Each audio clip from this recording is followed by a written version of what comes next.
So I just got these two bare root iceberg roses that I had ordered and wanted to kind of walk you through what you need to do when you're dealing with a bare root rose. Now these actually turned out really well. Um, they arrived, there's still, you can see a lot of moisture on the roots. In the past when we've gotten some bare root roses, uh, we've had to soak them in water for a while, so I've got some buckets here to soak the roots to make sure they're good and hydrated. But this has actually already got some growth on it. So still am going to trim it back a little bit, make sure that the roots are getting well established, but it's a good sign of a healthy plant.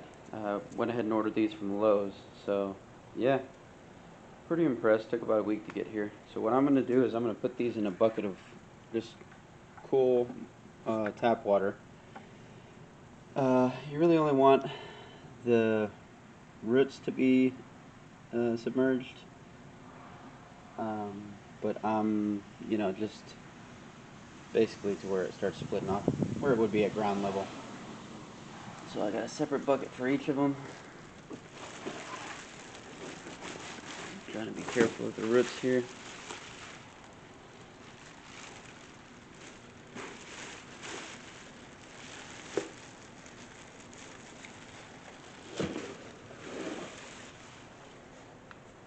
And then we're just going to let that set. It doesn't need to set for too long, but typically a lot of people will say about more than 2 hours, less than 24. I'm probably going to let it sit for about maybe 3 or 4 hours, since they do already have quite a bit of moisture on them. And then what we're going to do is we're going to dig a hole here and here on the sides. I've tried a couple different plants to get to grow up along this here, and no luck, so we'll see. Hopefully these flowers will work well, these roses. They're supposed to be a climbing rose, so we will see. I'll check back with you in a couple hours. So these have each been sitting in there for a couple of hours now, and I've gone ahead and dug holes and kind of test filled, make sure that it's right depth. I've gone about 4 or 5 inches deeper than I need to on this, because I'm going to backfill it with some manure and topsoil mix. I do about a 50-50 mix to make sure that it gets some good nutrients to the roots, and also I wanted to dig a little deeper to make sure I got past the clay that was at the bottom of the hole, so that it gives them a little bit better chance to survive. The holes that I dug are about an inch or two wider than the root base. Typically you want to go more than that, but because of the area that I'm going in, I've actually got a sprinkler head right here. Can't really go out further that way. I got the drain line here. This one's probably about 4 inches wider than the root base, so that's pretty good. So what I'm going to go ahead and do now is just fill up the holes with water about halfway, and then just let it drain.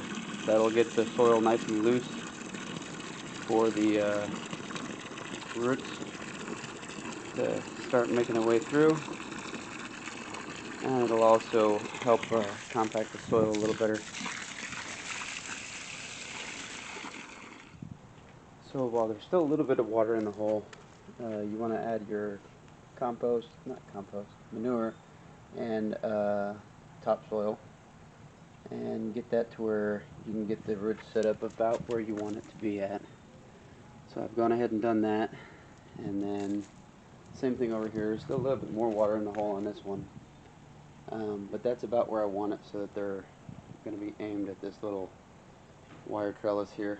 I know they're not going to wrap it, but I can tie them off to this really easily as they start to go and as I start to train them. So what I'm going to do now is start to backfill it with the topsoil, and as I get probably about halfway filled with the topsoil, I'll run some more water on it. I like using water to help pack down the dirt instead of pressing it down.